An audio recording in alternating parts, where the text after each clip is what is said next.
that you cannot really trust in money. But praise the Lord that we can trust in God. That we as believers, we know who we need to trust, but sometimes we forget that. So let us continue to smile, enjoy life, and be at ease, for we know that we can rest upon God for His provision. Enjoy the service. Good day and God bless.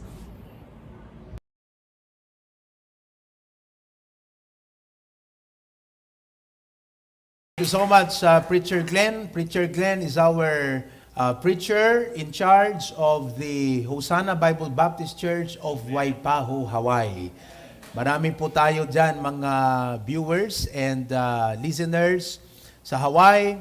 Naimbag nga daw yung kakabsat, aloha to the islands of Hawaii from the Hosanna Bible Baptist Church. Okay?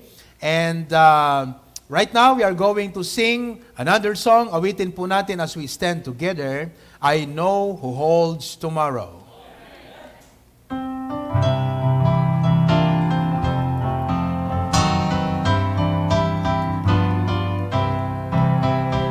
Ilocano.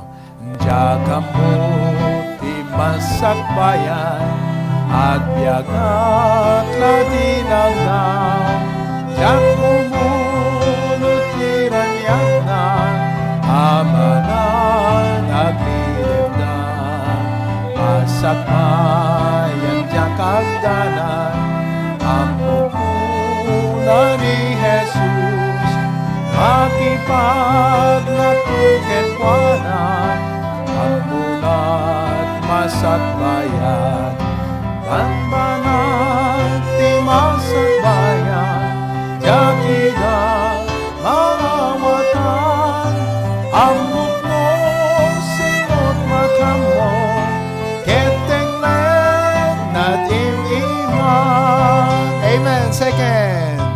Tunggalan dan rumarat yan, kas balito kasudyan, tunggal dadag sen lumaan, tunggal ulep na sinan, inithan ay naranyan, awan wamang linem, itiong tutulalayaw, susumagit di bantay, panbanag di masakbayan, diyak idag maawatan, amok mo, sinot na kammo, keteng at imimat. Last verse.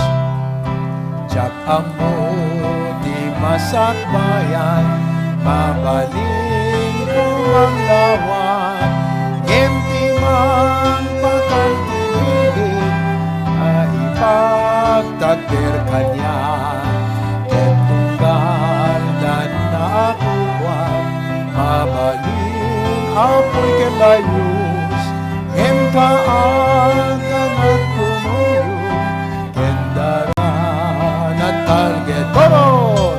Arbanag ti masakbayan, jakina maawatan, amok mo, sinot makamo, kenlen at imiman. Praise God, praise God. We'll hear a special song number offering to the Lord. We'll have the string ensemble and the HBBC choral before I share to you the message of God this morning.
Amen.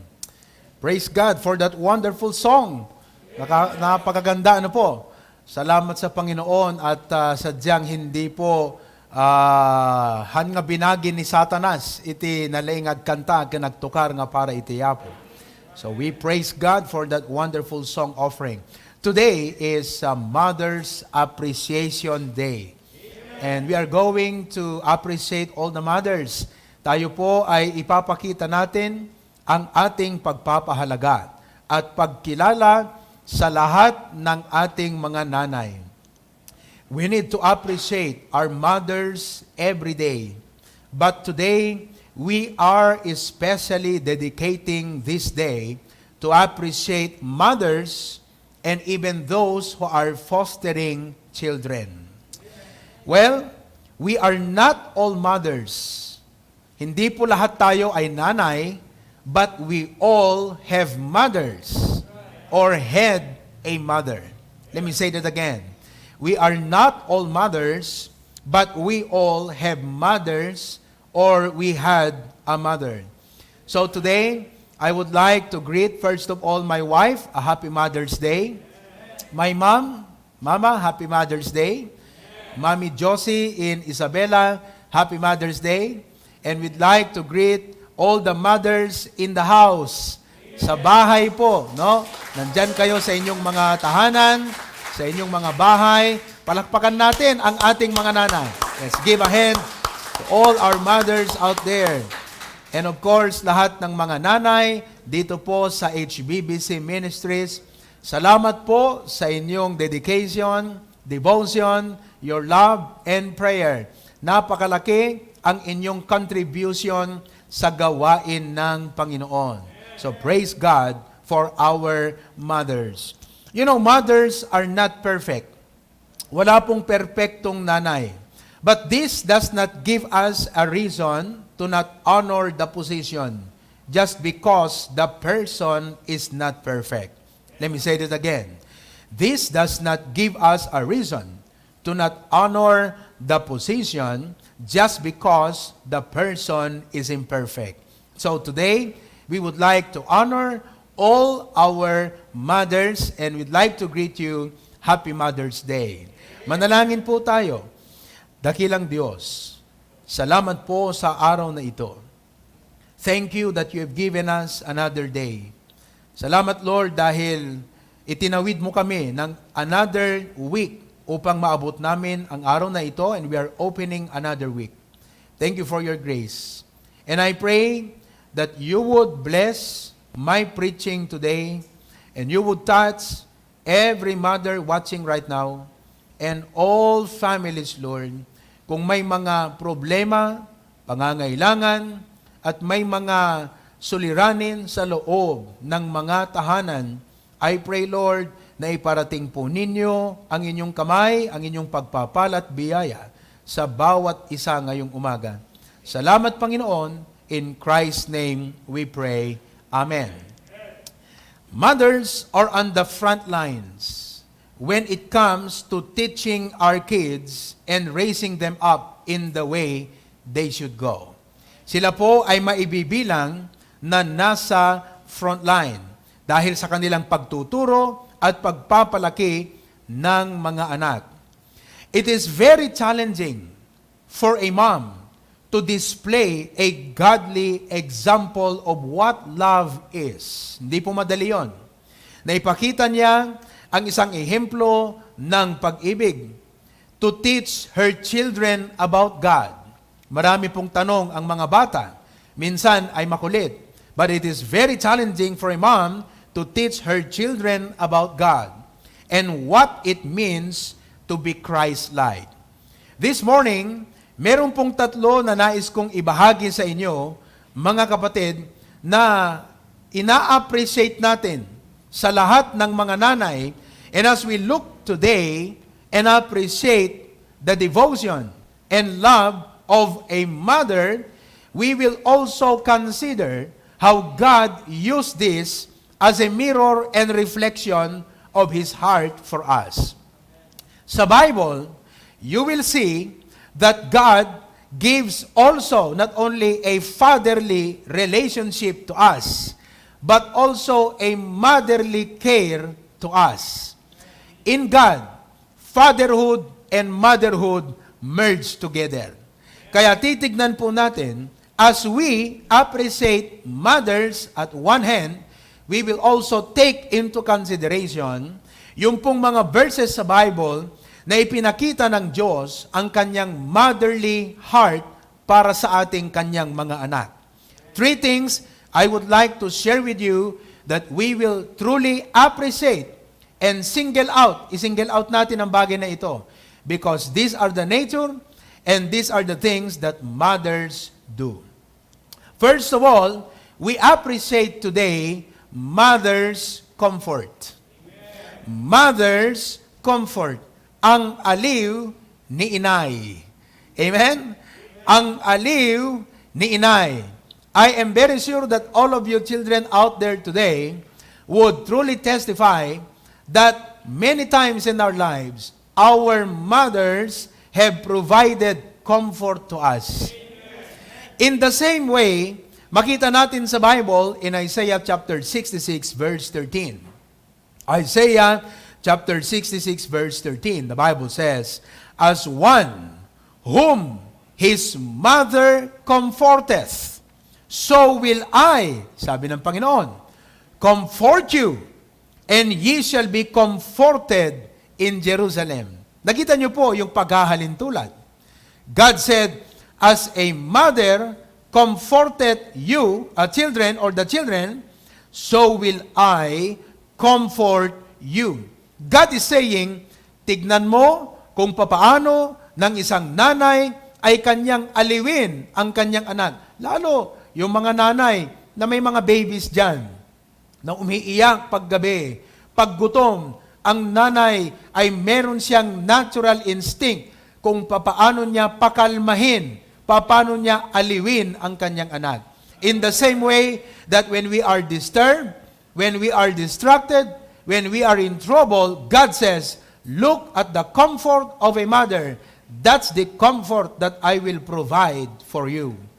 In verse number 14, the Bible says, "And when ye see this, your heart shall rejoice." Nakita niyo po?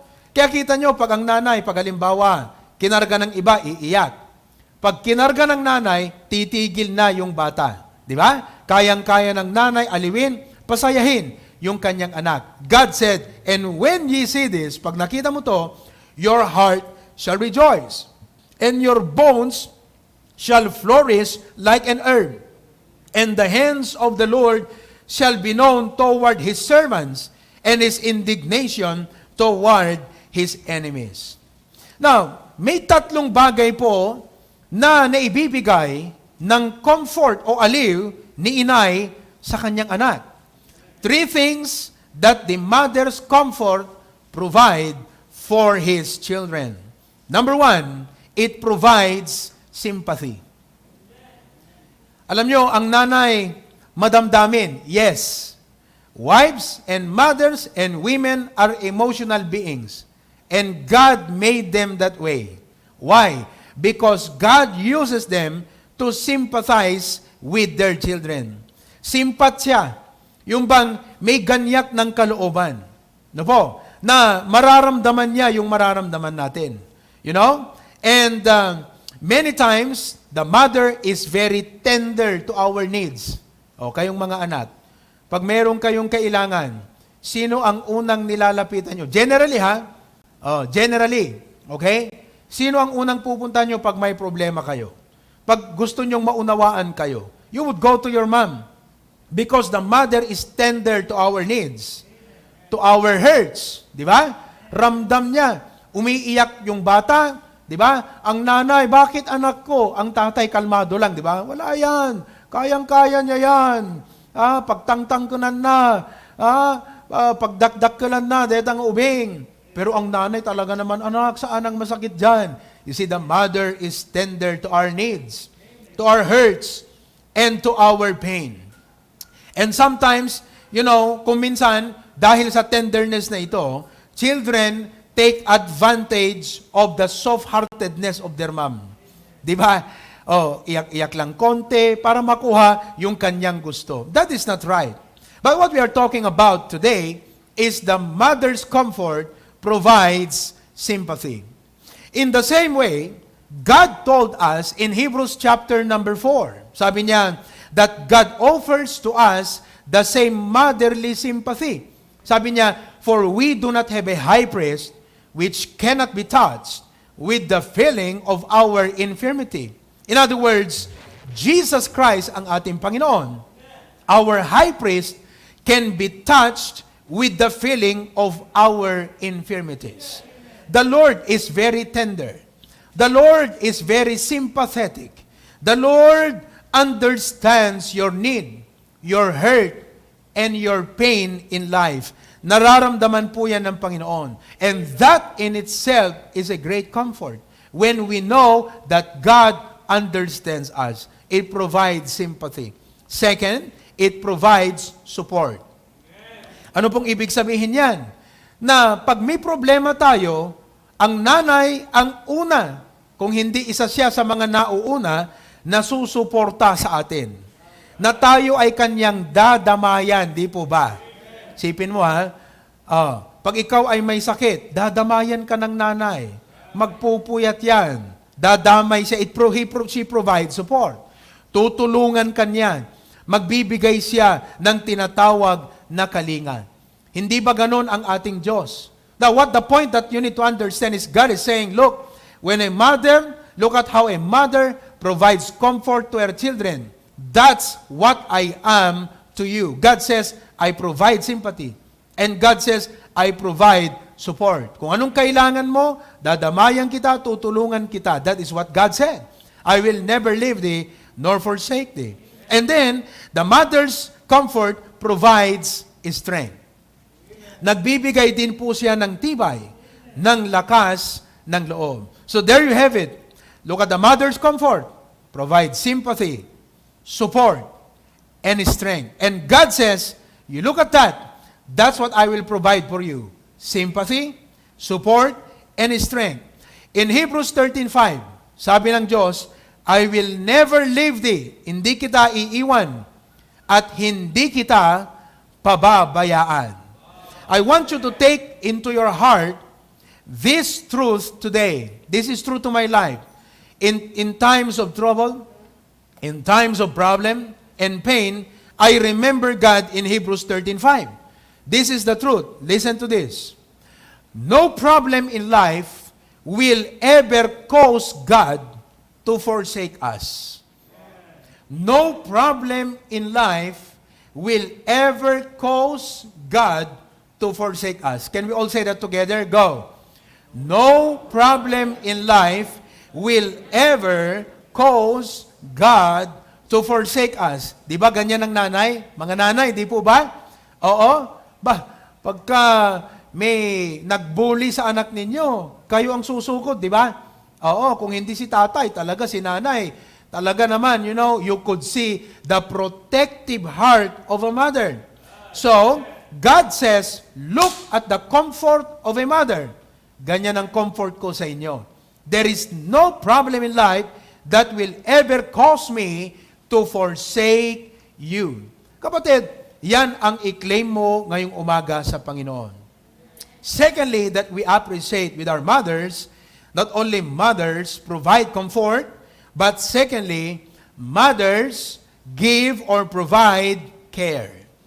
Let us appreciate our mothers today for their care, ang pangangalaga ni inay. Kanina, ang aliw ni inay. Ngayon, ang pangangalaga ni inay. The mother's care. In Isaiah chapter 49 verse 15, the Bible says, can a mother forget the baby at her breast? Di ba?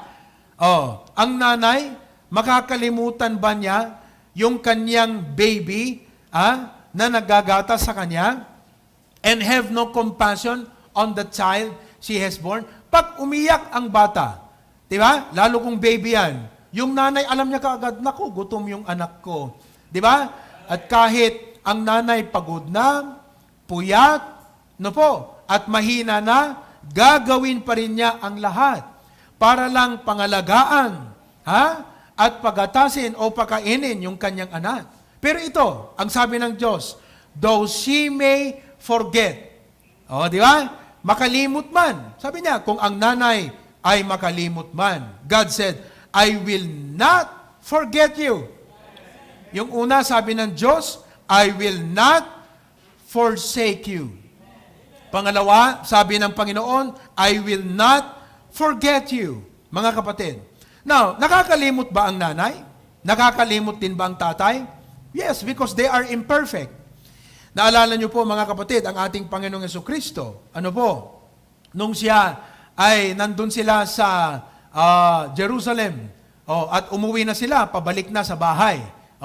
After a day, saka lang nila naalala, nasaan si Jesus? You see, nalimutan nila ang Panginoon. Jesus was left at the temple, discussing, asking questions, and answering questions with people. So they forgot the young Jesus Christ. They failed to check. Pag uwi pa lang, inassume nila, nandyan lang ang Panginoon. They failed to check. They forget to check. But though, sabi niya, a mother may forget her children, God says, yet will I not forget you. Hindi ko kayo makakalimutan. Ibig sabihin, nasa isipan po tayo ng Diyos. 1 Peter chapter 5 verse 7, casting all your care upon Him, for He careth for you. Ang Diyos ay nagmamalasakit sa atin. Praise God. The Lord never forsake us, and the Lord will never forget us. Hindi tayo makakalimutan ng Diyos. Sa kabilang banda, tayo po ang nakakalimot sa Diyos. In Deuteronomy chapter 32, 11 to 15, hinalintulad ng Diyos ang kanyang puso sa Israel sa isang agila. Sabi niya, take a look at an eagle. Ang kanyang gagawin yung agila, mga kapatid. She will spread her wings like that. Agpayakpak. Ano po? And then she will disturb the nest. So that yung mga eaglets will be uncomfortable. And then, ang gagawin po niya, aalisin po niya sila doon sa kanilang nest. Ano po? And then, lilipad, and then that mother eagle will have her eaglets in her wings. Sa puyutan na ida. And God said, that's what I did to you, Israel, sabi ng Diyos. Yan ang aking ginawa sa inyo. And then God said, subalit, nung matataba na kayo, nung masagana na ang buhay nyo, nakalimutan nyo na ako. Mga kapatid, when we are in great need, when we have problems, we know God does not forget us. We know God does not forsake us. And we run to Him. But when life begins to be okay, parang walang kwento ang Panginoon sa ating buhay. God said, that's what you've done to me. And mga kapatid, wag natin yan gagawin sa mga nanay natin. Remember, 9 months, your mother carried you into her womb. Today is my birthday, and I remember the sacrifice and labor of my mother. Sino po ang nanay na hindi nakaranas ng pain sa kanyang pag-conceive? Hindi nag-labor. Meron bang nanay na hindi nag-labor? Lahat ng nanay, nakakaramdam po yan ng pain. And then, nang ipanganak tayo, di ba? Kinalinga tayo, inaruga, inalagaan tayo ng ating mga nanay. Now that we are grown up, we are blessed. Mga kapatid, just like that, sabi ng Panginoon, don't forget your mom. Every day, we must appreciate our mom. We must thank God for our mothers. Of course, today, especially para sa ating mga nanay. So let's not forget our mom. Number 3 and last, which is not the least. First of all, we appreciate our mother's comfort. Pangalawa, we appreciate mother's care. Number 3, we appreciate mother's counsel. We appreciate mother's counsel. Ang payo ni inay. Amen? Hindi po yung ang payong. Naku, magagalit yan pag nawala yung payong, Ang payo ni inay. Amen? Ano yung una? Ang kalinga, ang aliw ni inay. Yung pangalawa, ang pangangalaga ni inay. Ngayon, ang payo ni inay. Now, look at what the Bible says in Proverbs chapter 4. Mga kapatid, of course, ito not every father gives good instruction.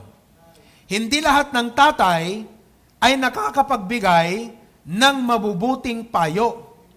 Not every mother gives godly laws. But in the book of Proverbs, Solomon had great parents. God gave him wisdom. At ang sabi niya sa kanyang anak, "Anak, you pay attention to me. Listen to me." If you have Christian parents, pag meron po kayong mga magulang na Christians, mga kapatid, and that they desire God's best for you, kung ang desire ng nanay mo, ng tatay mo, God's best para sa iyo, then there is every reason to fully obey your parents. If you do not, di ba? Kung halimbawa, papaano pastor kung ang tatay ko ay lasenggo, ang nanay ko sugarol, di ba? Umagang-umaga pa lang, nakikipaglakinay na dyan. Well, God says, honor thy father and thy mother. But if you have godly parents, you have Christian parents, what a fantastic thing. Nyan kakabsat nga nagsaya at nga banag. That God has appointed, listen, they may not be perfect, but they have experiences in life. I want you to know that. What a fantastic thing that God has appointed and experienced men and women with stable and deep emotional ties para sinabi ng Panginoon, they will take care of you. So why would you take your father and your mother for granted?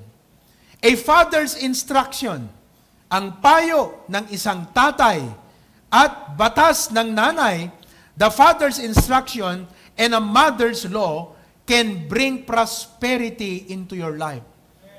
Gagamitin yan ng Diyos to bring prosperity to your life. But rejecting their training, pag nireject mo yung training, it will bring pain and trouble and perhaps early death. Whether we like it or not, God designed everything to have an authority structure. Sa bahay, may authority structure ang Panginoon dyan. Sa government, may authority structure ang Panginoon dyan. One way or the other, whether we like it or not, God designed our society and our homes to have an authority structure. Now, malamang ay malaki ka na, you are grown up. Proverbs 23 verse 22 tells us that we should not despise our mother when she is old. Huwag nating ipalagay na walang kabuluhan ang ating mga nanay pag sila ay matatanda na. In fact, the older your mother gets, the more wisdom from experiences that she can provide to you. Ulitin ko yan. The older our mother gets or our father gets, the more wisdom from experiences they can provide for us. Maraming pinagdaanan yan. Hurts, pain, trouble, problem, fears, they've been through a lot. So whether we like it or not, sila ay may touch of reality, yun ay bagay na wala sa atin. And so, the Bible is telling us that we should not despise our mother when she is old. The Bible gives a promising command sa Ephesians 6:1-3. Anong sabi ng Bible? Alam natin ito. Children, obey your parents in the Lord, for this is right. Honor thy father and mother, which is the first commandment with promise, that it may be well with thee, and thou mayest live long on the earth. Nakita niyo po yan? Now, there are 4 things that I could share with you na payo ng nanay. What the mother's counsel provide. Ano ang pwedeng maibigay na counsel ng ating mga nanay? What the mother's counsel provides. Number 1, the mother's counsel provides correction. Totoo yan. Ang payo ni inay ay nagbibigay ng koreksyon. Anong koreksyon? Pagwawasto. Now, lahat tayong mga anak, araw-araw yan, paglaki natin, when we were growing up, mga kapatid, we have heard correction from our mothers. Lagi niya tayong itinutuwid. Winawasto. Yung iba nga, talagang pagod na. No? You are tired of listening to correction. Di ba? That your mom always will single out yung mali, the wrong nga panaginaw mo. Di ba? Yung lahat ng mga wrong na yan, wrong nga panagwalis mo. Wrong nga panaglutom. Lahat yan. Parang sinasabi natin, bakit kaya si nanay? Puro yung mali ko ang napapansin niya. Alam mo kung bakit? Kasi gusto kanyang ituwid. The mother's counsel provides correction. And timely, right correction is healthy for children. Mga kapatid. And in the same way, sabi ng Panginoon sa Hebrews chapter 12, di ba? Na tayo po ay winawasto ng Panginoon. Na pag tayo ay may mga gagawin sa buhay that God would see, would destroy us. We have decisions, plans, intents, goals in life na makakasira sa atin. Anong binibigay ng Diyos sa atin? Chastening.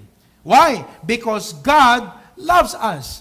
Kaya kung ikaw ay anak, at ayaw mo na may manguna sa'yo, ayaw mo na may mag-lead sa'yo na parents, ayaw mo na may magwasto sa'yo, ayaw mo na may magbigay ng counsel sa'yo, magiging rebellious ka sa buhay mo. You will always be a rebellious, disobedient child in your life. That is why you need to accept counsel. You need to accept correction. Ang pagwawasto ng nanay. Amen? Oo. Sabi ng Bible, do not despise the correction of our parents. Now, kung lahat tayong mga grown up, kagaya ko, I'm 35 years old now. Ikaw, ilang taon ka na, di ba?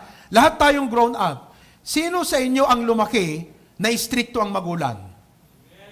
Di ba? Sino sa inyo ang lumaki na ang nanay mo istrikto? Di ba? Ang tatay mo disiplinaryan. Pinanghihinayangan mo ba ang buhay mo na inistriktuhan ka ng nanay mo? Dinisiplinahan ka ng tatay mo? Sinasabi mo ba ngayon, grabe no? Sayang, pinanghihinayangan ko ang pagkabata ko kasi kinontrol ako ng magulang ko.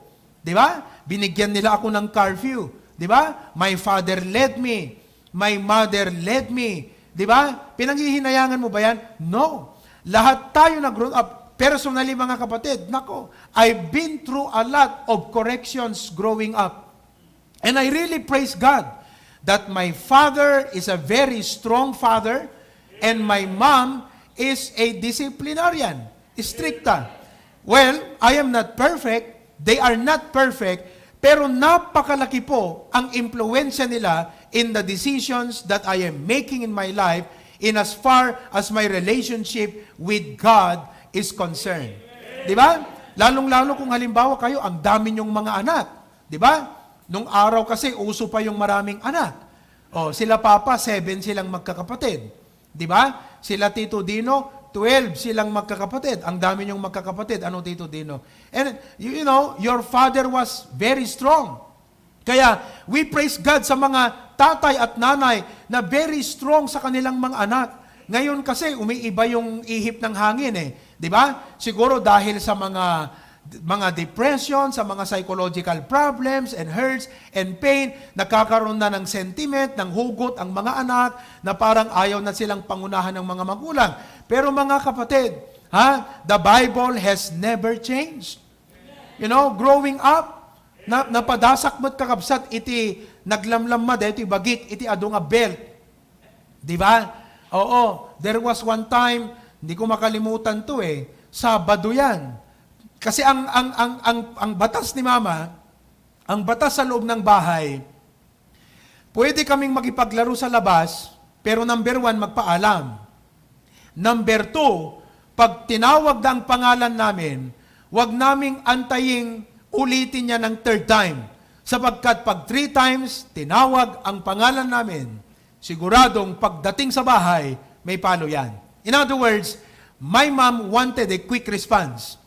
My mom wanted na pag sila nagsalita, madali naming manotice yon. That we do not take their word for granted.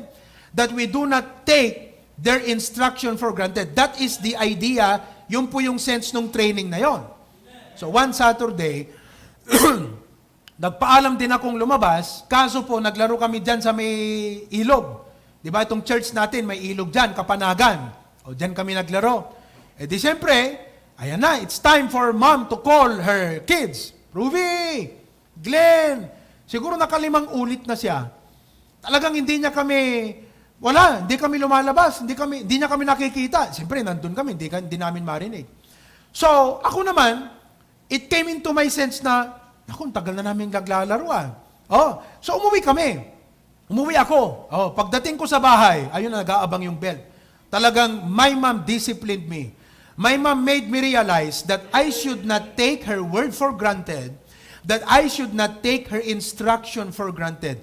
Mga anak, napakahalaga yan. That we do not take the counsel, the correction, the instruction of our parents for granted. Mahabang usapin ito. Pero dapat bilang isang anak, you allow your parents to lead you. You allow your parents, mga kapatid, to provide counsel and correction into your life. Naglaplapitog kakabsat itibagik. You know? And then, after nga binautnak ni mama, inag-agasan na mula. Ayan, ika na mula betadine. At tinuwid niya ako, sabi niya, why did I do this to you? Why? Because the idea is this. Marami kasing mga anak ngayon, na pag nagsalita ang tatay, nagsalita ang nanay, hindi pinapakinggan.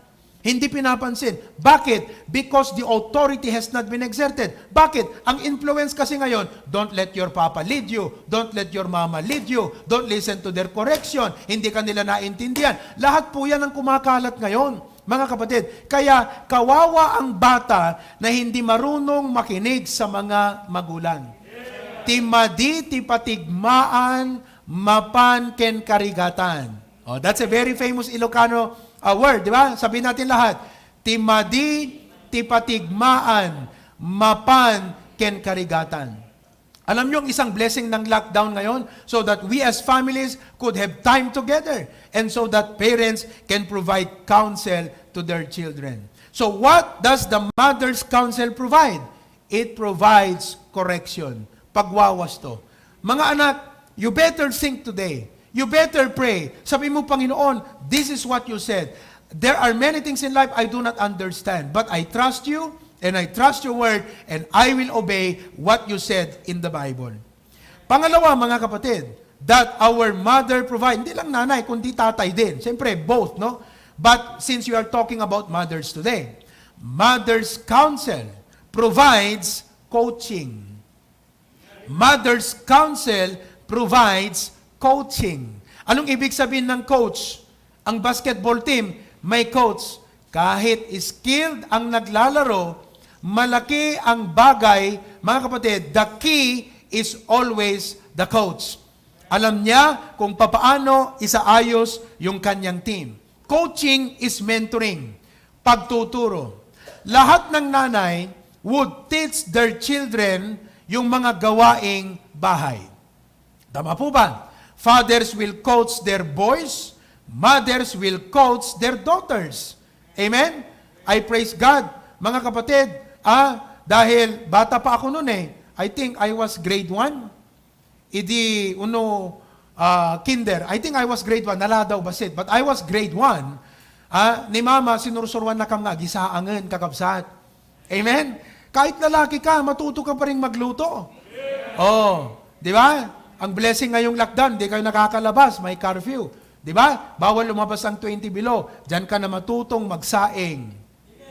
Matuto ka na dapat magluto. Amen? Maglinis. Maglaba. Mamalansya. Let your mother coach you. Sabi mo, Nay, paano ba maglaba? Di ba? Paano ba magluto? Paano mamalansya? Amen? Kung may tatay ka dyan, magaling siya sa mga carpentry works, magpaturo ka. Paano gumawa ng upuan? Nakita ko doon sa Facebook, si Brother Ryan Duldulao, ginawa niya yung sala set nila. Nandun si Gian. That's a blessing. You know, that these kids are exposed to those kind of works while they are still young. Coaching. Tapos, ang mama ko mga kapatid, si mama, pag nag-coach yan, perfectionist. Di ba? Perfectionist.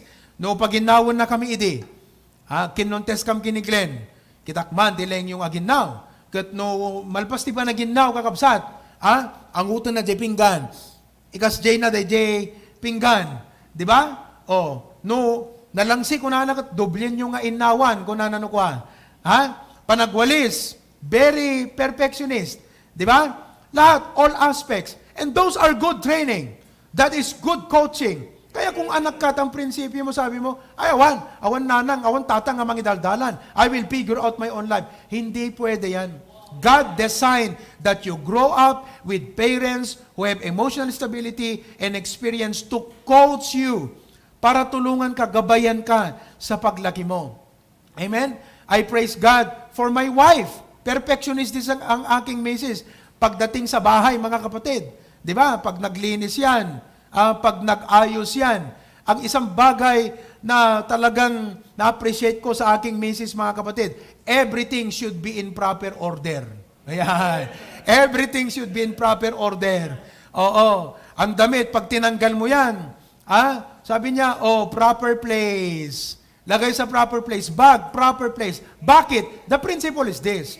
Kung wala sa proper place ang mga bagay, pag oras ng maghanap, ang hirap maghanap. Di ba? Nakakarindi, mga kapatid, ang maghanap. Di ba? Sa worldly term, nakakabwisit ko na, sa mga worldly na mga nanay. Kaya itong mga tumutulong sa amin sa taas, I hope you're learning something. How to put things into proper order. I praise God for my wife. Coaching. Amen. Lalong-lalo na po yung mga nanay na my heart goes with mothers na you are a nanay and tatay at the same time. Meron po tayong mga members na wala ng husband. Namatay na. Single mom. Magtatrabaho yan. Isipin mo yung sacrifice. Kaya kung kayo ay anak ng single mom, all the more nga madadagsanan kay nga mang tulong kan nanang yo. Hangada kay ti pabigat padagsan, yes, napapagod ka sa school. Okay. Yes, napapagod ka sa school work. But so as your mom. Nagtatrabaho din yan. Before going to work, magluluto, maghahanda. Pagdating galing sa trabaho, mag-aayos pa ng bahay. Bakit? She cannot help it. That's her nature. Nature ng nanay yan. Mag-aayos, maglilinis, to fix things. For me, my wife, naku mga kapatid, magulo ang isip niyan pag magulo ang bahay. At sa isang nanay, magulo dapat ang isip mo pag magulo ang loob ng bahay. Di ba? Kaya maya-maya makikita nyo yan, magagalit na yan, magsasalita na yan. Naku, ibig sabihin may hindi maayos, may hindi malinis, may hindi siya mahanap na hinahanap niya dahil wala sa proper place. And all of these are part of coaching, and whether you like it or not, if you grow up, listen here, pag lumaki ka sa ganyang pamilya, i-carry mo sa buhay mo yung pagiging organized, pagiging orderly, that you want excellent things, and those are wonderful qualities. You see, the counsel of a mother provides coaching. Napakaganda kaya, look, kung may nanay kayong strikta, kung may nanay kayong perfectionist sa bahay, kung may nanay kayo na hindi maayos ang isip pag magulo ang bahay, you better appreciate that mom. Because that mother is providing a wonderful training for you. Now, hindi lang po correction, hindi lang po coaching, but look, the mother's counsel provides creativity. The mother's counsel provides creativity. Tignan nyo ang mga nanay. Although fathers also are very resourceful and very creative, but mothers are also creative. Anong ibig sabihin ng creative? Pagkamalikhain. Hindi yung wala nang remedyo, wala nang magagawa. No po? Very creative. Kung minsan, han nga dete panangkwak dete itibagik, but may times mga kapatid, na mas creative pa ang misis ko kaysa sa akin. Especially in trying to fix things sa bahay. Naku, May idea siya na nagugulat ako na, ang galing Ha? Oh, maybe she grew up, mga kapatid, that, her parents trained her to be creative and to be resourceful. Pero alam nyo, as an example, ano ang pangalan ng nanay ni Moses? Sige nga. What's the name of the mother of Moses? Jochebed. Ano ang makita nyo sa Bible na account kay Jochebed? Wala tayong makitang marami Di ba? The only account in the Bible where you see the life of Jochebed, the mother of Moses, was this. In Exodus 2, maliit lang to maikli lang. In Exodus 2, Moses was born. And then, the Pharaoh ordered na lahat ng mga bata, mga kapatid na male, bagong panganak, papatayin. All male born should be killed. Alam niyo ba yon? Oo. Nung malaman ni Jochebed, yung utos na yon, at tinitignan niya yung kanyang anak na si baby Moses, nagkaroon po siya ng divine vision para sa kanyang anak. Parang nakita niya na may purpose ang Panginoon sa batang ito. May plano ang Diyos sa batang ito. Dapat ma-preserve. Yan po ang dapat ipag-pray ng bawat nanay. Na makita po ninyo ang divine potential, divine purpose, divine plan ng Diyos para sa inyong mga anak. Gabayan po ninyo sila. Ipanalangin nyo sila. I-counsel natin sila, mga kapatid, upang masumpungan nilang kalooban ng Diyos. So anyway, going back. Anong ginawa ni Nanay Jochebed? Okay. Nangala isuna, digitay bulbulong, digitay muras, bulrases, digitay adayan takarayan. Nag-isip siya ng paraan. She weaved a basket. Oh, di ba? Nagaramit ni basket. That is creativity. Nagawan po niya ng paraan para ma-preserve ang kanyang anak. Ang mga nanay natin, magaling gumawa ng paraan. Creativity, the counsel, creativity. Kaya, pansinin nyo Hindi lang yung, nanang kasanot pang fix dito, itatang kasanot pang fix, tarim na. Hindi lang yung tuwang-tuwa ka kasi naayos niya yung pinagagawa mo. Hindi. I-observe mo pa paano nila ginagawa yun. Because they are very creative. Listen here. Tayong mga millennials, kasama ako dyan, medyo nawawala na yung pagka-creative. Bakit? Kasi puro cellphone. Puro Facebook. Di ba? Ang creativity, nagagawa yan sa mga manual na bagay. That is why it is good for parents na wag ibabad ang anak sa Facebook at i-engage sila sa mga manual na mga bagay na trabaho. Delikado po ang technology. Engage our children in manual labor, for it is in there that they learn to exercise being resourceful and being creative. Mga kapatid, so anyway, si Jochebed gumawa ngayon ng basket, nilagay si baby Moses.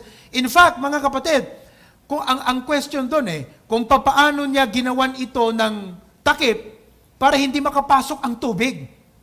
Tapos nilagay na doon sa ilog, di po ba? Yun. That is being creative. So our mothers are creative. I like what my wife did recently with our children. Una, gumawa siya nung yung tindahan ni Aling Puring. Gumawa siya ng tindahan doon sa bahay. Okay? At itong mga bata, pag meron silang ginawa, kabatugan ka DJ Inobrada kakabsat, makakatanggap ng fake money. May nakasulat dyan, 100 pesos, 500, 1,000. Tapos yung mga pagkain doon, may 100, may worth 500. So pag nag-devotion, magkano ba yung price ng devotion? Kurt? Magkano pag nag-devotion ka? How much money you receive when you have your devotion? I think it's 500. Di ba? Pag inayos ang higaan, 500. So, pwede na silang bumili ngayon ng kanilang pagkain doon sa tindahan ni Aling Kay. Di ba? In exchange, ibig sabihin, hindi dole-out mentality. Di ba? That's being creative. And then recently, may ginawa siya doon, mga kapatid, na kung ano-ano yun may mga responsibilities. Tapos naka-open yan pag umaga. Tapos ang gagawin ng mga bata, isa-isa, mga kapatid, gagawin nila yung mga routine, responsibilities na yan. Pag natapos, tatakpan at ang nakalagay, done. Ibig sabihin, tapos na. O, di ba? Pag halimbawa, fixing the bed, tatakpan, done. Pag na-fix, devotion, tatakpan, done. That's being creative. Amen? And every mother cannot be compared from each other because unique ang creativity ng bawat nanay. Amen? So we appreciate them for teaching us to be creative. Last in this point, but not the least, we appreciate the Mother's Council. What does the Mother's Council provide? Correction, creativity, coaching. Number 4, the Mother's Council provides conviction. Conviction. Ano ibig sabihin ng conviction? Paninindigan. Pananalig. Ang tawag po natin dyan, godly influence. Mothers, please, we pray that God would help you provide a godly influence for your children. In 2 Timothy chapter 1 verse 5, 2 Timothy chapter 1 verse 5, when I call to remembrance the unfeigned faith that is in thee, which dwelt first in thy grandmother Lois. Praise God, itong mga anak namin, si Kirk, si Catherine, tsaka si Keyon, their grandmothers are godly mothers. Mama Cora is a godly mother. Mommy Josie is a godly mother. Praise God that our kids, Kirk, Catherine, and Keyon, they have godly grandmothers. Sabi niya, which dwelt first in thy grandmother Lois, and thy mother Eunice. Yung nanay mo na si Eunice. And I'm persuaded that in thee also. Listen, every godly mother, bawat nanay, na godly ang kanyang hangarin para sa kanyang anak, ito ang kanyang prayer. Dalawa. Una, ng kanilang anak, makilala nila si Kristo bilang tagapagligtas. Ano ang kwenta pag ang anak naging successful? Nakuha niyang lahat ng gusto niya. Pangarap niya, yumaman sa mundong ito. Pero pag namatay, sa impyerno pumunta dahil hindi niya nakilala si Kristo bilang tagapagligtas. The desire of every godly mother is for their children to know Jesus as their personal Savior. My mom introduced Jesus Christ to me when I was 5 years old. I first heard the gospel of Christ when I was 5 years old. Although sometime later, may preaching si Papa sa isang Bible study na talagang nag-re-accept ulit ako sa Panginoon. But I first heard the gospel of Christ when I was 5 years old. Every godly mother's desire for their children to know Jesus as Savior. Ano pa? That the children will know God's will for their lives. Nang kanilang anak, makita nila, malaman nila ang kalooban at plano ng Diyos sa kanilang buhay. Every godly mother desires that her children will have a dynamic relationship with God. Di po ba mga nanay? Na ang ating desire sa ating mga anak na may relasyon sila sa Diyos. Bakit po? Because anuman ang kanilang matungtungan sa buhay na ito. If they have a personal relationship with God, mga kapatid, they have the fear of God, they will live in wisdom. Every godly mother is praying. Ang panalangin ni inay, mga kapatid, ng kanyang anak ay hindi madumihan ng mga worldly influence. Babasahin ko po ang isang passage sa Bible. Sabi niya, my son, keep thy father's commandment, and forsake not the law of thy mother. Bind them continually upon thine heart. Tie them about thy neck.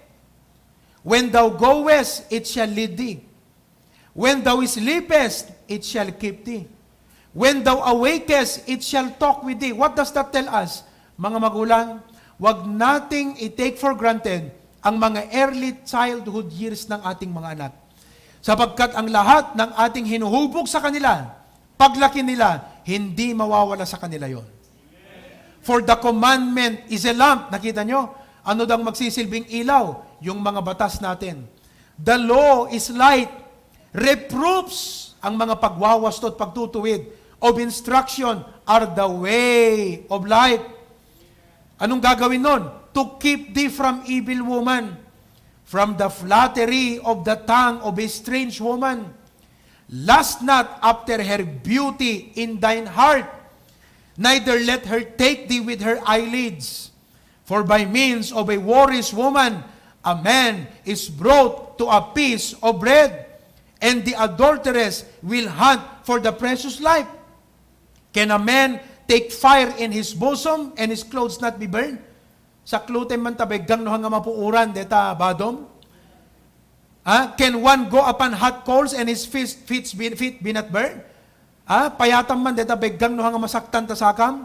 So he that goeth into his neighbor's wife, whosoever toucheth her shall not be innocent. Yan ang payo ng mga magulang. Godliness is stay away from evil. Do not play with sin. Have the fear of God in your heart. Si Moses, mga kapatid, as I close, nakita natin, creative ang nanay niya. Pero hindi lang po yan. Godly ang nanay niya. Alam niyo kung bakit? Ganito ang kwento. As I close, di ba nasa ilog, naligo yung princess, yung anak ni Pharaoh. May narinig siyang iyak ng bata. Hinanap niya yon. Nakita ang bata na nasa isang basket. Binuksan yung basket, nakita, mga kapatid, na in love yung anak ni Pharaoh doon kay Moses. Lumabas si Miriam, yung ate ni Moses. Sabi ng ganyan, Madam, sabi niya ganyan, gusto mo ba nahahanap ako na mag-aalaga ng anak mo? Kasi, di ba, gusto niya ng angkining anak yung baby, si Moses. Sabi ni Miriam, I'm going to find somebody to nurse your baby. Sabi nung princess, sabi niya, okay, go find. So si Miriam, tinawag niya ngayon si nanay, si Jochebed, yung nanay mismo ni Moses. Okay? Anong nangyari? Jochebed took care of Moses. Now, while growing up, ang ginawa ni Jochebed, lagi niyang ininculcate kay Moses, Moses, you are not an Egyptian. You are a child of God. You are an Israelite. These are your brethren. Kaya alam niyo po, when it was time for Moses to go to Egypt, sa palasyo na, para maging ganap na apo ng Pharaoh, though he was taught with Egyptian language, pinasuot sa kanyang Egyptian dress, tinuro sa kanyang Egyptian culture, hindi nawala sa puso niya ang katotohanan na alam niya na siya ay Israelite. Kaya isang araw, mga kapatid, nung makita niya, inaaway ng Egyptian ang isang Israelite, anong ginawa niya? Pinatay niya, mga kapatid, yung Egyptian. Bakit? Kasi ang puso niya nandun sa kanya, mga kapatid. In other words, paglaki pa ni Moses when he was still young, the mother inculcated godly conviction to her son. Mothers, never underestimate your impact and godly influence to your children, especially in these crucial times. Si Jack Hiles, na pastor ng isang napakalaking church nung araw sa Amerika, mga kapatid, sa Indiana, ang kanyang nanay, very godly. Ang tatay niya, drunkard. Ang ginagawa ng nanay niya araw-araw, sabi niya, Jack Hiles, this is bad, this is bad. Kinukuha niya yung sigarilyo, yung alak. Talagang sinasabi niya, Jackie, this is bad, sabi niya sa kanyang anak. And Jack Hiles had a very prayerful mom.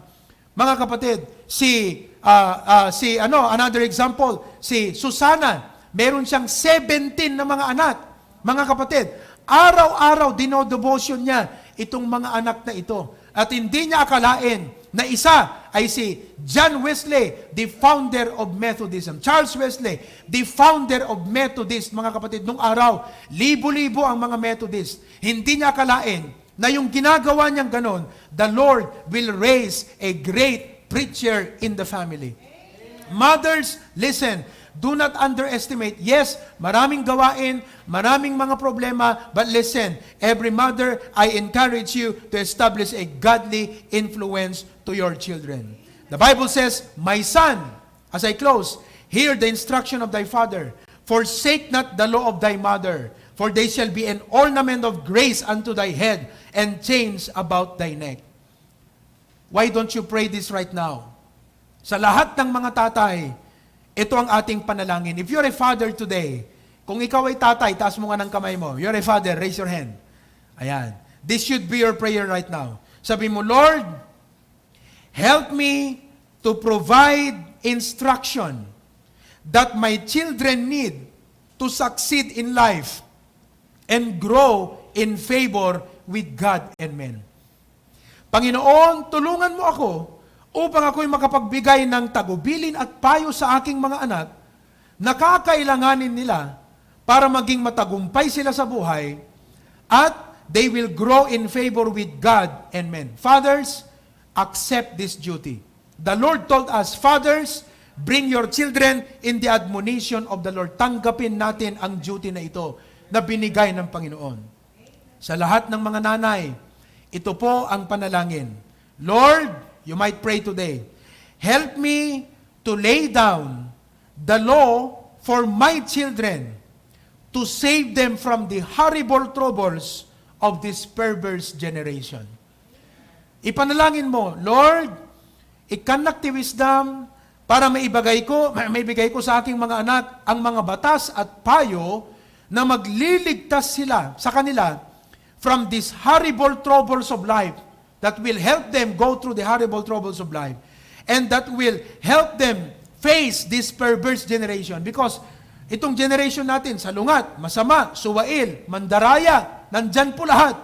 Lord, help me to provide law sa mga anak ko that will give them the wisdom and the strength to face their generation. I pray and I hope that this message of God today, you will reflect on it, you will meditate on it, at sana po nagbigay ng Panginoon po sa inyo ng wisdom at vision kung papaano natin ganapin ang ating buhay bilang mga magulang. At sa lahat ng mga anak, your prayer today is this: Lord, give me wisdom, help me to obey my parents, to honor my parents, because your future depends on your attitude towards your parents. Manalangin po tayo. Let us pray. Lord, we come to you with thanksgiving and praise. Our prayer is that you would help every father to provide instruction that our children need to truly succeed in their life and to grow in favor with God and men. I pray that you would help every mother, Lord, to lay down law and instruction to their children that will save them from the horrible troubles of this perverse generation. I pray that you help every child honor their father and their mother, be obedient to their parents, dear Lord. We come to you. Panginoon, kailangan ka po namin sa aming mga tahanan. Kailangan ka namin, Lord, because we have imperfect homes, imperfect families. We need your help. We need your guidance. We need your power. We cannot see the future ahead of us. But Lord, lead us. Guide us. Direct our hearts. Overpower our wrong thinking and our wrong emotions in life. Kayo po ang manguna sa amin. I pray for all the mothers out there in their homes today, that Lord, you would continue to comfort them and bless them. Salamat, Panginoon. In Christ's name we pray. Amen. All of God's people say? Amen. So thank you so much, Mom. Thank you, mothers, for your comfort, for your counsel, and thank you so much for your care. Amen? Saan kayo mga maumuma? Be strong, and we continue to pray for you. As we close right now, we are going to sing, mga kapatid, this morning, as we give our offerings, awitin po natin, ngayong umaga, I have been blessed. Let's sing that song, I have been blessed. Tumayo po tayong lahat, and let us sing that song, I have been blessed.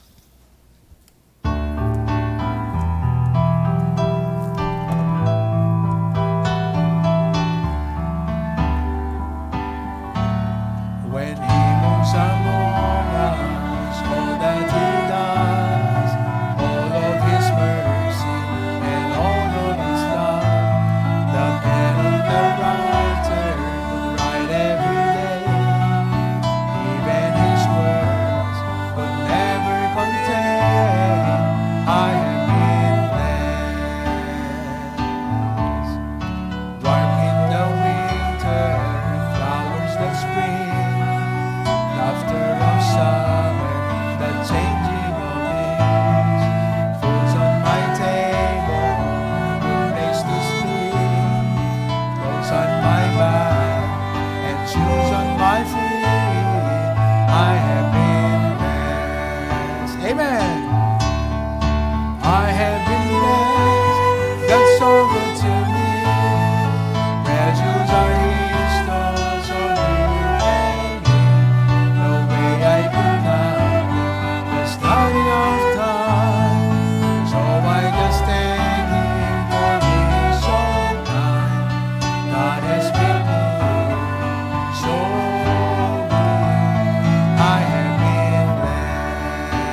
that's so good to me.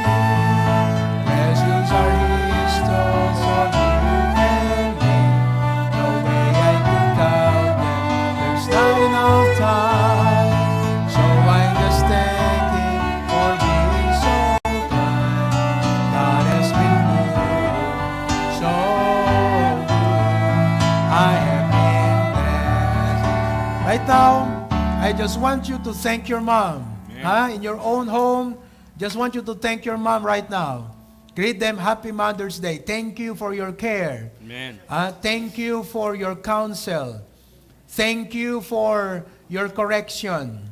Thank you so much for, ano pa yung isa kanina? For your comfort. Amen? Oh, let's sing now. Ready? Father and mother, nurture and raise, sisters and brothers, memories made, our pastor to lead us, the altar to pray, stripes that can heal, the blood that still saves. I have been blessed. Amen. I have been blessed. That's so good to me. Precious are His thoughts on you and me. No way I can count them. There's not enough time. So I just thank Him for being so kind. God has been good, so good. I have been blessed. He's my shoulder to lean on when I am down. Track where He leads me, where I'm overwhelmed.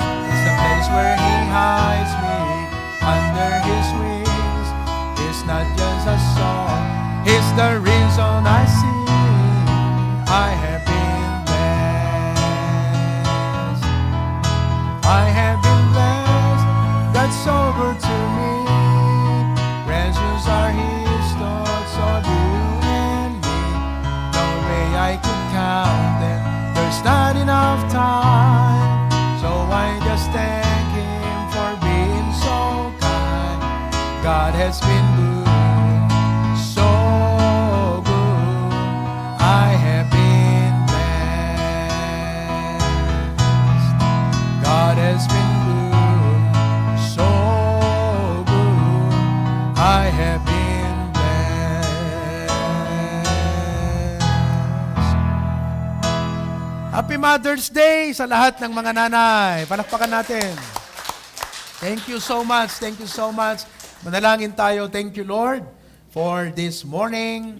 The opportunity, Lord, to acknowledge and appreciate our mothers for their comfort, their care, and their counsel to us. I pray, Lord, that you continue to give grace to our mom, to the wives, everyone, dear Lord. Bless our families. Salamat, Panginoon.